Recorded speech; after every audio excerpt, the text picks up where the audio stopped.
நாங்க அது பண்ண இது பண்ணோன்னு நொய்யலாற்றுல வந்து மக்கள் குப்பை கொட்டினா பரவாயில்ல, இருகூர் பேரூராட்சியில நொய்யலாற்றோட லட்சணத்தை பாருங்க.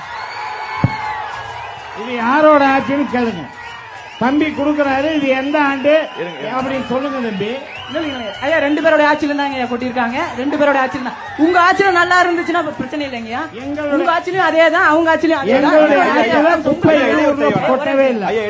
அரசு கலைக்கல்லூரியை பத்தி பேசினாங்க. நாங்க 8 கலைக்கல்லூரி கொண்டு வந்திருக்கோம் அப்படின்ற மாதிரி பேசினாங்க.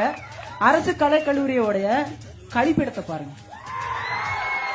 எந்த கல்லூரி இந்த கோயம்புத்தூர் இங்க இருக்கு, ரேஸ் கோர்ஸ் பக்கத்துல இருக்கு கல்லூரி தான்.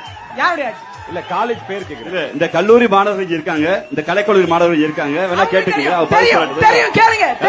இங்க இந்த கல்லூரி இருக்காங்க, கல்லூரி மாணவர்கள், அரசு கலைக்கல்லூரி மாணவர்கள் இருக்காங்க. சரி ஓகே ஓகே. அரசு மருத்துவமனை ஐயா சொன்னாரு. அரசு மருத்துவமனை பாத்தீங்களா எப்படி இருக்கு? நாங்க தான் கட்டி கொடுத்தோம் சொல்றாங்க.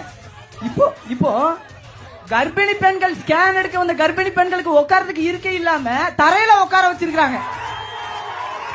சரி, இதை நீங்க அதிகாரிகள் கவனத்துக்கு கொண்டு போனீங்களா? நீங்க அதிகாரிகள் ஊடகத்துல வந்தது எப்படி எடுத்துக்க முடியும்? அது உண்மையா இருக்குமான்னு சொல்ல முடியாது. அரசு மருத்துவமனையோட கட்டமைப்பு உள்கட்டமைப்பு சோசியல் மீடியால வாட்ஸ்அப்ல யாரோ ஏதோ போட்டு போயிடுவாங்க. வாட்ஸ்அப்ல முக்கியமான ஊடகம் மெயின் ஸ்ட்ரீம் ஊடகம் வெளியிட்ட தகவலை நான் பதிவு பண்றேன். நான் ஒருவேளை தவறா பதிவு பண்றேன் அப்படின்னா ஐயா ராஜீவ்காந்தி அவர்கள் வழக்கறிஞர் தான், என் மேல வழக்கு தொடுக்கலாம். சரி ரைட் ஓகே. அடுத்தது அதே மாதிரி இன்னொன்னுங்க என்னன்னா, வெள்ளலூர் பகுதியில குப்பை கிடங்கு மூலமா நிலத்தடி நீர் மாசுபட்டு குடிக்கக்கூடிய தண்ணி மஞ்சள் கலர்ல வருது. இப்ப வருதுங்களா? இப்ப வருது. முந்தானத்து இதுவும் ஊடகத்துல வந்ததுதான். தனிப்பட்ட பேரறிவாளன் போய் எடுக்கல. இல்ல அதிமுக ஆட்சி காலத்துல சொல்லிருக்காங்க 24 மணி நேரம் நாங்க தண்ணி வழங்குறோம்னு சொல்லிருக்காங்க.